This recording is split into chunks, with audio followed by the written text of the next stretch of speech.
Corona virus की जो वबा है उसने पूरी दुनिया को ही मुत्तहिद कर दिया है और जो दुश्मन थे वो भी एक दूसरे की मदद कर रहे हैं, दोस्त बनने की तरफ वो जा रहे हैं। यहाँ तक कि रूसी सदर पुतिन और उन्होंने भी एक तरह से ये इकरार किया है कि कोरोना वायरस की वबा ने अमेरिका और रूस के जो फासले हैं उनको कम करने का ये एक तरह से उनको भी मौका मिला है। अब इसी हवाले से पाकिस्तान में सूरत हाल जो है वो ज़रा मुख्तलिफ है। आलमी वबा की जो के बावजूद यहाँ पर वफाक और सिंध की जो हुकूमत है वो आपस में उलझे हुए ज़्यादा नज़र आते हैं। हालांकि दोनों ही इस बात को जस्टिफाई भी कर रहे हैं कि नहीं, हम सियासत नहीं कर रहे, हम तो आइडेंटिफाई कर रहे हैं प्रॉब्लम्स, लेकिन वो प्रॉब्लम्स आइडेंटिफाई करने का क्या पता तरीका शायद ठीक नहीं है। बात करेंगे इन तमाम मामलात पर। हमारे साथ वफाकी वज़ीर बराए बहरी उमूर अली हैदर जैदी साहब मौजूद हैं। अस्सलाम वालेकुम जैदी साहब, बहुत शुक्रिया वक्त निकालने का। जी वालेकुम अस्सलाम। अच्छा जैदी साहब, इधर से ही आगाज़ कर लेती हूँ कि कम करता हूँ, लेकिन आपके जी प्रोड्यूसर जो है वो 18 दफ़ा कॉल करते हैं। अच्छा अच्छा, वो मजबूर है ना बेचारे, क्या करें, मैं भी मजबूर हूँ, मैंने भी आपको 5-6 दफ़ा तो कॉल की ही होगी। अच्छा खैर जैदी साहब ये बताएं कि बिल्कुल ठीक है आप लोगों का पॉइंट हमें आपने 6 दफ़ा की है। हाँ मैंने 6 दफ़ा की है ना, आधा दर्जन कॉल मैंने आपको की हैं। अच्छा हम जब ये कहते हैं कि सिंध हुकूमत की तरफ से कोई ऐसा इकदाम हुआ है जो ठीक नहीं है, फॉर एग्जांपल राशन वो ठीक तरीके से नहीं दे रहे या उनके पास डेटा ठीक नहीं है, तो उस पर आपने तनकीद करनी है या कोई इस सारे मामले को ठीक करना है। बेसिकली हम ये चाहते हैं कि आप अगर तनकीद कर भी रहे हैं या कोई भी वफाकी वजीर तनकीद कर रहा है तो वो ये बात कहे कि देखो हम इसलिए आइडेंटिफाई कर रहे हैं ताकि इस प्रॉब्लम का सोल्यूशन निकले। अब वो बैठकर प्यार से, मोहब्बत से, दोस्ती से नहीं हो सकता, जो ज़्यादा सख्त जुमले इस्तेमाल करने पड़ रहे हैं। शिफा देखें, 2-3 बातें हैं, मैं इसमें क्लैरिटी कर दूं ज़रा। नंबर 1, जो तनकीद हो रही है वो तनकीद ऐसे नहीं हो रही कि कोई सियासत में तनकीद बरा इसलाह कर रहा हूँ। जो बैठ के बात है करने की, वो तो हर हफ्ते मीटिंग होती है, उसमें सीएम साहब बैठते हैं, बाकी सीएम भी बैठते हैं, पूरी टीम बैठती है प्राइम मिनिस्टर के साथ। एवरीबडी सिट्स, वो सारे बैठ के फैसला करते हैं कि क्या करना है क्या नहीं करना है, डिस्कशन होता है, डेटा शेयरिंग होती है, फिर फैसला होता है। लेकिन कुछ लोग सिंध गवर्नमेंट के कोई ऐसा नैरेटिव बनाना चाहते थे मीडिया के अंदर बैठ के कि पता नहीं कि इससे अच्छी कोई दुनिया के अंदर हुकूमत आई कोई नहीं है। ओ भाई, जो कुत्तों की वैक्सीन नहीं दे सके, जो अपने हलकों में एड्स नहीं रोक सके, वो इंटरनेशनल पैंडेमिक से जीत रहे हैं। मैं इंशाल्लाह अल्लाह करे कि जीत जाएं, लेकिन कोई चीज़ें बेसिक्स जो है वो उनकी गलत थी और वो हमको एक्सपोज करनी थी। क्योंकि ये जो बातें करते हैं कि जी सीएम कुछ कह रहे हैं और ये आके सीएम इनसे खिलवाड़ है, या ये खुद कह रही थी वफाक ने तो कुछ किया नहीं। 18वीं तरमीम के बाद तो सारा का सारा आपके ऊपर है। सारा हेल्थ का बजट आपको मिलता है, खर्चा एजुकेशन आपने करनी है ठीक, पुलिस आपने करनी है ठीक, जो 18वीं तरमीम के बाद चीजें आपके पास हैं वो तो आपने ठीक करनी है। नहीं, लेकिन वो वैक्सीन या एड्स वाली बात तो आपकी बिल्कुल सही है, कॉन्स्टिट्यूशनली अलाउड नहीं है। सो देयरफॉर जैदी साहब, लेकिन वो जो एड्स वाली बात है या वैक्सीन वाली बात है वो तो ठीक है, लेकिन होती है ना हुकूमतों की कुछ स्ट्रॉन्ग पॉइंट्स होते हैं। फॉर एग्जांपल अगर हम वफाक की बात करें तो खान साहब की फॉरेन पॉलिसी के बारे में सब वाह करते हैं, दुनिया छाप रही है अखबारों में खबरें, लेकिन जब हम गवर्नेंस की बात करते हैं, पंजाब में हो या वफाक में हो या कोई और शहरों में हो जहाँ पर आप लोगों की हुकूमत है, तो वो कमज़ोर नज़र आती है। उसी तरह से हो सकता है सिंध गवर्नमेंट ने भी, क्योंकि उनके बारे में WHO के आर्टिकल्स आए हुए हैं, उनके जो तर्जमान है WHO के, उन्होंने मुराद अली शाह साहब की बड़ी तारीफ़ें की हैं, तो फिर कुछ तो कर ही रहे होंगे ना जो तारीफ़ें हो रही हैं। तो WHO ने तो ये तक कहा है कि ये बिल्कुल ठीक है, लॉकडाउन जो है वो टोटल जो है वो 3rd वर्ल्ड कंट्रीज के लिए नुकसानदेह है, वो CNN ने भी कहा है। सो देयरफॉर ये तो फिर पिक एंड चूज ना करें ना। हमें अपना भी तो कुछ नजर आ रहा है। मैं कराची में रहता हूँ, यहीं पला पड़ा पैदा हुआ हूँ, यहीं पॉलिटिक्स करना है, यहीं इलेक्शन लड़ा है, यहीं से हारे हैं, यहीं से जीतने, अगला भी यहीं जो भी करना है पॉलिटिक्स यहाँ करनी है। I can see what's happening in Karachi. मुझे तो पता है, मुझे बता दें जब क्या सिंध के कराची इंक्लूडेड जो कि पाकिस्तान का फाइनेंशियल हब है, यहाँ के हॉस्पिटलों का हेल्थ केयर का इंफ्रास्ट्रक्चर ठीक है क्या? मैं क्या फॉरगेट ग्लोबल स्टैंडर्ड्स, सब स्टैंडर्ड से भी नीचे है। लेकिन हम कह रहे हैं कि ये एड्रेस है, एड्रेस कर दो। देखें क्राइसिस के साथ अपॉर्चुनिटी होती है, जितना बड़ा क्राइसिस उतनी बड़ी अपॉर्चुनिटी। ये एक बड़ा मैसिव ग्लोबल क्राइसिस है, इसी तरह ये एक बड़ी ग्लोबल अपॉर्चुनिटी भी पाकिस्तान के लिए इसमें वो ये है कि आप अपने इंफ्रास्ट्रक्चर को, हेल्थ के इंफ्रास्ट्रक्चर को, बाकी जो भी है इसको वॉर फुटिंग के ऊपर ठीक कर लें। क्योंकि अभी आपके साथ प्रोग्राम से पहले आप पिछले हिस्से में आप डिस्कस कर रहे थे कि जी financial implications, positive financial implications क्या हो रही हैं, बाहर से लोन का डिफरल्स हैं, G20 कंट्रीज क्या करने लगी हैं, IMF क्या कर रहा है, वो भी कुछ $1.5 बिलियन आ रहा है। लेट्स ऑल कलेक्टिवली इस पैसे को इकट्ठा करके हम अपना कम से कम हेल्थ इंफ्रास्ट्रक्चर तो ठीक कर लें, क्योंकि शिफाई है। अब ये न्यू वर्ल्ड ऑर्डर आ गया है, जैसे 9/11 के बाद आया था एक न्यू वर्ल्ड ऑर्डर आ गया था ना तकरीबन, तो अभी ये कोविड-19 के बाद भी आ जाएगा। The world is going to look at things differently. आपके जो एक्सपोर्टर हैं, मैं तो ये सोच रहा हूँ बेचारे करेंगे क्या, क्योंकि अमेरिका का तो हाल तबाह है। 3 साल में 2008 का जो क्राइसिस था उसमें 8.8 मिलियन लोगों ने अनएम्प्लॉयमेंट अमेरिका में अप्लाई की थी। बट 2.5 साल के अंदर, माने जुलाई 2008 से लेके दिसंबर 2010 तक, वो थी 8.5 मिलियन अमेरिकन ने। यहाँ पे 22 मिलियन अमेरिकन एक महीने में अनएम्प्लॉयमेंट कर चुके हैं, 22 मिलियन। अच्छा, लेकिन फिर वही बात आ जाती है ना जैदी साहब के गलतियां तो सब में हैं, खामियां भी हैं। हमें पता है हमारे मुल्क का हेल्थ केयर सिस्टम कहाँ खड़ा है। हम सब यही जानते हैं कि भाई लोगों को बीमार होने से बचाना है, क्योंकि एक दफ़ा अगर कौम पूरी बीमार हो गई तो हमारा हेल्थ केयर सिस्टम तो इस काबिल है नहीं, कोलैप्स कर जाएगा। अब ये बहुत सारी प्रॉब्लम्स हैं, हम भी समझते हैं। आप लोगों का जो तजर्जुब का शिकार होना है वज़ीर आज़म खान साहब का, उनकी बड़ी प्यारी बात है कि भाई मैं या तो लोगों को कोरोना से मरने से बचाऊंगा या मैं उनको भूख से मरने से बचाऊंगा। अगर एक आदमी, उसके बच्चे भूख से मर रहे हैं तो जाहिर है वो सड़कों पर आएगा। अब ये हम सारी ये बात समझते हैं, लेकिन जब सारी वफाकी काबीना के आधे बड़े अहम रुकन, मतलब आप हैं, फैसल वावडा साहब हैं, फिर अच्छा शहबाज गिल साहब हैं, वो ट्विटर पे पूरी चार्ट शीट लिख रहे हैं, तो जब सब इकट्ठे आते हैं तो ऐसा लगता है जिस तरह वफाकी हुकूमत पूरी की पूरी अटैक करने के लिए तैयार है। वो फिर इस्लाह नहीं होती, अगले भी फिर उसका जवाब देने में लग जाएंगे। देखिए, हुआ ये था कि इनके कुछ लोग कॉन्स्टेंटली गलत बयानी कर रहे थे टीवी पे बैठ के। गलत बयानी, नाम नहीं लेना चाहता मैं, लेकिन आप सबको पता है कि वो रोज़ टीवी के ऊपर बैठ के गलत बयानी कर रहे थे और उनको हमने करेक्ट करना था, बिकॉज जो नैरेटिव बिल्ड होना चाह रहा था कि जी वफाक तो शायद कुछ कर ही नहीं रही और बस सिर्फ मुराद अली शाह साहब जो हैं वो उनसे बेहतर कोई CM आया ही नहीं है। हम 12 साल से कंसेक्यूटिव हुकूमत में आप बैठे हुए हैं, जिसमें से 5 साल फेडरेशन भी, फेडरल गवर्नमेंट भी आपके साथ थी, और हाल आपका ये है कि कचरा उठाने के लिए फेडरल गवर्नमेंट को आना पड़ता है, हाँ, कराची जैसे शहर में। सो देयर आर शॉर्ट कमिंग्स हर तरफ से, बट हम तनकीद बराए इस्लाह कर रहे हैं। मैं इस पर पढ़ता ही नहीं, कि मैं तो सिर्फ ये कह रहा हूँ कि मैं आइडेंटिफाई करता रहूँगा इशूज़, उन इशूज़ को आइडेंटिफाई करने के बाद आप वो एड्रेस करते रहें।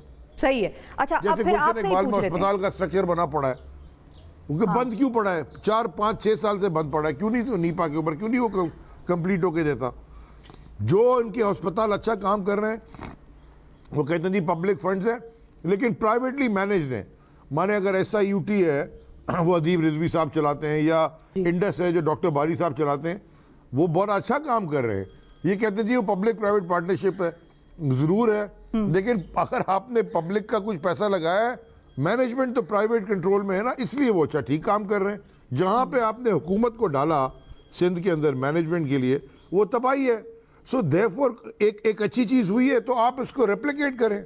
मुझे पता है कि सक्कर में लॉकडाउन हुआ हुआ है, जेकाबाद में लॉकडाउन हुआ हुआ है, शिकारपुर में लॉकडाउन हुआ हुआ है, जी लाड़काना में लॉकडाउन हुआ हुआ है, नवाबशाह में लॉकडाउन हुआ हुआ है। कोई मीडिया वाला वहाँ जाके देख रहे हैं कि वहाँ क्या हुआ हुआ है? और मैं कराची में कल गया हूँ, कल औरंगी टाउन गया हूँ मैं, एहसास सेंटर में सारे लोग, गलियाँ भरी हुई थी बाहर। कौन सा लॉकडाउन था? देखिए क्लिफ्टन और डिफेंस के अंदर जबरदस्त अपने डायनामिक्स हैं, बिल्कुल। ओपिनियन मेकर जो है ना, उनके लिए ठीक है। पंजाब सूबे सारे जो हैं वो अपने हिसाब से चल रहे हैं। शहर के अंदर अलग अलग डायनामिक्स है। अच्छा, फिर जैदी साहब, फिर यहाँ पे सवाल फिर हम आपसे पूछ लेते हैं, क्योंकि वफाक में आपकी हुकूमत है, औरंगी टाउन में 1000 गज में 100 आदमी मिलता है। हाँ ठीक है, मतलब ये भी हम पूछ रहे हैं लोगों से, हम ये भी सवाल कर रहे हैं कि एक आदमी आइसोलेशन में कैसे रहेगा? अगर वो एक गरीब आदमी है, घर में 5 लोग रहते हैं, एक ही कमरे का वो घर है, उधर ही बच्चे भी हैं, बड़े भी हैं, बुजुर्ग भी हैं, तो वो तो एक बंदा अगर खुदा न खास्ता बीमार हो गया तो वो तो पूरा खानदान को लग गया ना कोरोना वायरस। तो वही बात है कि अब हमारी इतनी मुश्किल सूरत हाल है इस मुल्क की गुर्बत की वजह से भी, कि हम बस वो catch-22 वाली सिचुएशन में हैं। लेकिन आगे बढ़ते हैं कि पंजाब की अगर हम बात करें, अब जाहिर है आपका ताल्लुक उस तरह से पंजाब से नहीं है, लेकिन सिंध से ज़्यादा केसेस अब पंजाब में हैं, तो फिर तो वहाँ पर भी कुछ ना कुछ ऐसा है जो या तो ठीक नहीं हो रहा, या आप लोगों की नज़र उस तरह ख़ास वहाँ पर नहीं है। अभी खान साहब का दौरा कराची का तो होने वाला है, पंजाब भी उनको कहीं फिर दोबारा जाएं? पंजाब में सिंध से ज़्यादा पॉपुलेशन भी है। खान साहब पाकिस्तान के प्राइम मिनिस्टर हैं, हर जगह जाएंगे, लेकिन अगर कोई सूबा में कोई CM जो है वो इंडिपेंडेंटली काम कर रहा है, खान साहब का तरीक़ाकार वारदात जो काम करने का तरीका ये होता है कि वो हैंड्स ऑफ होता है। आपको एक टास्क दे दिया जाता है, then you deliver. Bottom line देखें, माइक्रो मैनेज करना बड़ा मुश्किल है, लेकिन इस क्राइसिस को वो माइक्रो मैनेज कर रहे हैं। रोज़ मीटिंग्स हो रही हैं, जो बड़े बड़े इश्यूज हैं वो रोज़ IPPs का इशूज़ था या पावर सेक्टर का इशू था, रोज़ मीटिंग होती थी। वो समझ के देखना चाहते थे कि माइक्रो मैनेज करना चाहते थे। इससे पहले जब शुगर का या वीट का था वो माइक्रो मैनेज करना था। जब इश्यूज बड़े इश्यूज हैं जो मुल्क के आम आवाम को अफेक्ट करते हैं, उसको माइक्रो मैनेज उनको करना पड़ता है। वो प्राइम मिनिस्टर हैं, ये उनका, और अदरवाइज वो हैंड्स ऑफ हैं, वो इंटरफेयर नहीं करते काम में।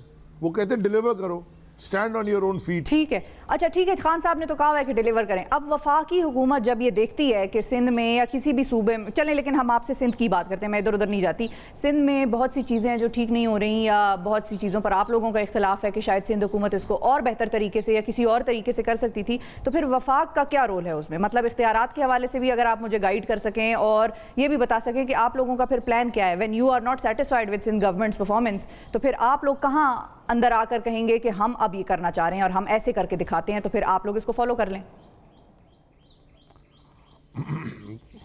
देखें, वेरी लिमिटेड रीस, मैं आपको अपना बता देता हूँ ना। मेरे अंदर जो इदारे हैं, KPT, पोर्ट कासिम और PNSC, ये सिंध के, ये तीनों कराची के अंदर है। अभी KPT और पोर्ट कासिम ने अपने अपने बोर्ड्स हैं, उनके अपने अपने बोर्ड्स हैं, उन्होंने एक डिसीजन लेके तो उन्होंने कहा जी वो उन्होंने चैरिटी करनी है, जो CSR प्रोग्राम में जाना है। Same is the case with PNSC। तो PNSC तो पब्लिकली ट्रेडेड है 13%। उन्होंने कहा जी, उनके बोर्ड ने फैसला किया कि अब 8 करोड़ रुपए CSR में देने हैं, 5 करोड़ उन्होंने इंडस हॉस्पिटल को दे दिए। अब ये वफाक का इदारा है ना, वफाक कौन करती है, तो वफाक की कॉन्ट्रीब्यूशन आ गई ना। इंडस हॉस्पिटल में उन्होंने 5 करोड़ दिए। अच्छा, KPT ने भी कुछ दिए पैसे गवर्नर साहब के फंड में। उसके बाद पूरे कराची में स्प्रे हो रहा है, क्योंकि फायर ब्रिगेड का अमला है, उनके पास फायर ब्रिगेड अपने होते हैं पोर्ट्स के। वो जो पानी, जो डिसइंफेक्टिंग स्प्रे है, क्लोरीन और वो जो भी केमिकल के साथ जो शहर में होना है, वो छोटी छोटी गलियों में हर जगह KPT के बाउजर्स और पोर्ट कासिम के वो जाके कर रहे हैं। तो वफाक ये कर रही है। NDA में किसका इदारा है? वफाक, नेशनल डिजास्टर मैनेजमेंट अथॉरिटी ना, प्रोविंशियल डिजास्टर मैनेजमेंट अथॉरिटी तो प्रोविंशियल है।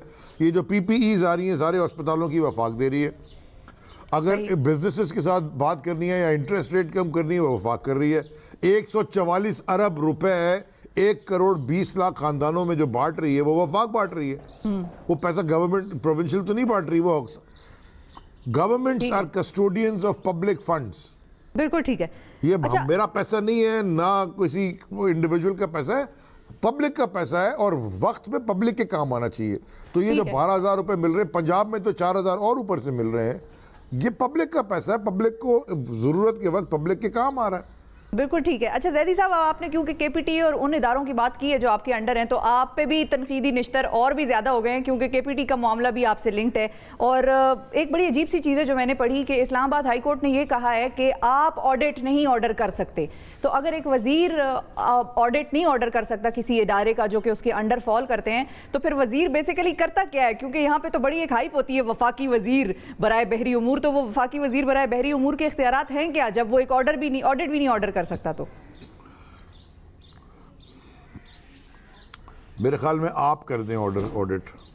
नहीं, मैं तो सवाल पूछ रही हूं सर। तो ये रह गया कि मीडिया अगर बहुत जबरदस्त तरीके से उठा दे, नहीं मैं जवाब का जवाब दे रहा हूं। अच्छा। अगर मीडिया, इसलिए आप समझे मैं कहना क्या जा रहा हूं, मीडिया में एक चीज खूब सारी उछालें तो फिर सारा ठीक हो जाता है। कमाल की बात है वैसे, लेकिन वो एक है सुप्रीम कोर्ट की जजमेंट है मुस्तफ़ा इम्पैक्स, तो उसके बाद फेडरल गवर्नमेंट का मतलब होता है कैबिनेट।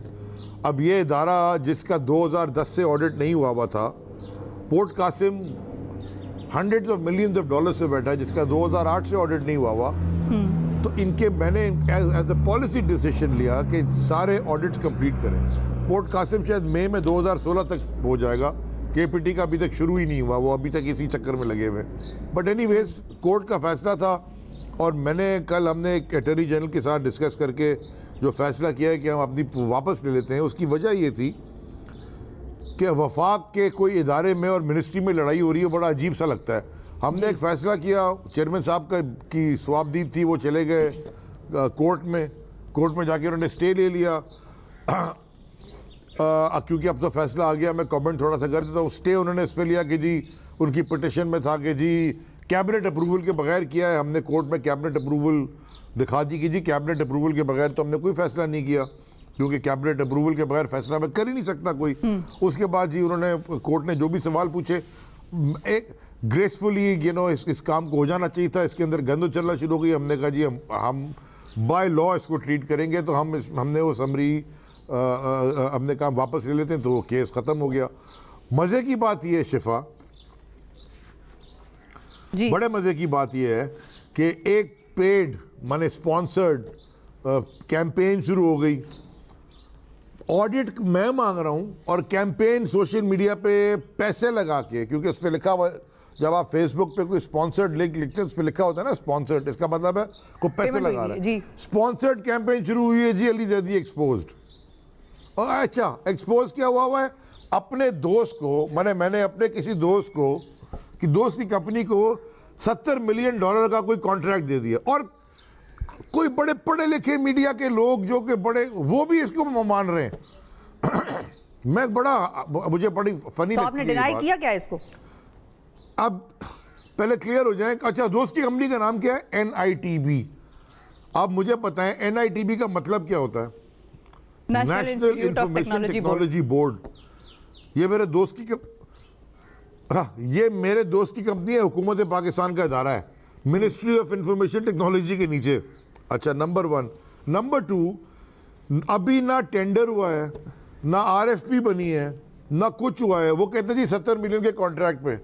को अकल की कोई बात करें, वहाँ एक इंडिपेंडेंट बोर्ड बैठा हुआ है, उस बोर्ड ने पहले उस पर सवाल उठा दिए, और वो था क्या, मेरी पॉलिसी डिसीजन ये थी एज ए मिनिस्टर, क्योंकि हम पॉलिसी डिसीजन ले सकते हैं कि जितने भी इदारे हैं वो, और ख़ास तौर पे पोर्ट्स हैं, वो डिजिटाइज हो जाएं। डिजिटाइज होने का क्या फ़ायदा होता है? ट्रांसपेरेंसी आ जाती है, कंप्यूटर झूठ नहीं बोलता, इंसान झूठ बोलता है, डेटा अवेलेबल होता है। आप you understand what I am saying? जी। डिजिटाइजेशन का मतलब क्या है? डैशबोर्ड के ऊपर सारा का सारा दुनिया में किधर और चले गई है, हम अभी भी खाते में बैठे हुए लेके। तो इन्होंने, क्योंकि NITB के पास हुकूमत पाकिस्तान का आज से नहीं, 2000 पता नहीं जब से 4 से 3 से जब से ये बना इदारा, जब से ये मैंडेट है कि हुकूमत के इदारों के अंदर जो भी टेक्नोलॉजी की इनकॉर्पोरेट करनी है, ये NITB के पास मैंडेट है। जैसे हमारी मिनिस्ट्री E-ऑफिस पे चलती है, माने मेरे पास वो नाड़े वाली फाइलें अब नहीं आती ऑफिस में, मैं यहाँ घर से बैठ के भी या कहीं भी दुनिया में लैपटॉप पे साइन ऑन करके जो भी फाइलें आती हैं उस पर नोटिंग कर सकता हूँ। मुझे जरूरत नहीं है कि वो इतना बड़ा धंधा नहीं आता है उसमें नाना को फाइलें बनाओ, ये सब मैंने अपने पास खत्म कर दिया है। बल्कि जो मेरे ऑर्गेनाइजेशन भी मिनिस्ट्री फाइल भेजती है उसमें भी नहीं आती। अब मजे की बात सुनिए, उन्होंने कहा कि आके उन्होंने कहा जी SAP जो SAP जो सबसे बड़ा एक ERP सोल्यूशन है दुनिया का, वो आके इनकॉर्पोरेट करें पोर्ट में। इन्होंने सारा देखा, उन्होंने कहा कि जी इतना बड़ा जो आप काम करना चाहते हैं, ये चीज़ें आपको चाहिए, ये तो बहुत पैसे लगेंगे, लेकिन एक तरीका ये है कि ट्रांजैक्शनल बना लें और 10-12 साल के अंदर स्प्रेड करें पेमेंट को, और ये अगर आपका टनेज बढ़ती जाएगी तो ये शायद 60-70 मिलियन डॉलर तक चला जाए। लेकिन क्योंकि हम गवर्नमेंट का इदारा है, हम आपकी हेल्प करेंगे RFP और बनाने में और टेंडर बनाने में। आप बिड कीजिए, जो भी बिड आ जाए हम आपको फ्री सर्विस प्रोवाइड करेंगे, कंसल्टिंग मैनेजमेंट सर्विसेज, कि आपका काम ठीक हो जाए, क्योंकि हम हुकूमत पाकिस्तान है। इसमें 70 मिलियन डॉलर मैंने किसको बांट दिए? ठीक है, ये सवाल है, ये उठाने वाला सवाल है, ये आप उठा सकते हैं सर, हम तो नहीं उठाएंगे, आपने खुद को डिफेंड करना है। लेकिन समझ गए, आपका पॉइंट आ गया है कि मैंने क्या किया है, मैंने क्या किया, मैंने कोई दूसरा कोई सोशल मीडिया पेज नहीं बनाया, मैंने सारे अकाउंट्स उठाए हैं और मैंने वाजिद जिया साहब जो DGFI हैं उनको खत लिख के सारे अकाउंट्स लिख के भेज दें कि तरह इनके ऊपर आप साइबर क्राइम्स लगा के इंक्वायरी करें कि एक फेडरल मिनिस्टर और फेडरल गवर्नमेंट के ऊपर इतनी ज़्यादा बेकार कैंपेन किस तरह से चल रही है। बिल्कुल ठीक है, ये होना चाहिए, बिल्कुल सही है। इसका हम इंतजार करेंगे कि जब इसकी रिपोर्ट आएगी तो हमें पता चले कि ये कौन रन कर रहे थे ये सारे पेजेस, और उम्मीद करेंगे कि आप भी खुद को इन तमाम इल्जामात से जो है वो साफ, क्लीन एंड क्लियर लेकर आए दुनिया के सामने, पाकिस्तान के सामने। बहुत शुक्रिया अली हैदर जैदी साहब, आपने वक्त निकाला। नाजरीन, ये तो थे वफाकी वजीर बराए बहरी उमूर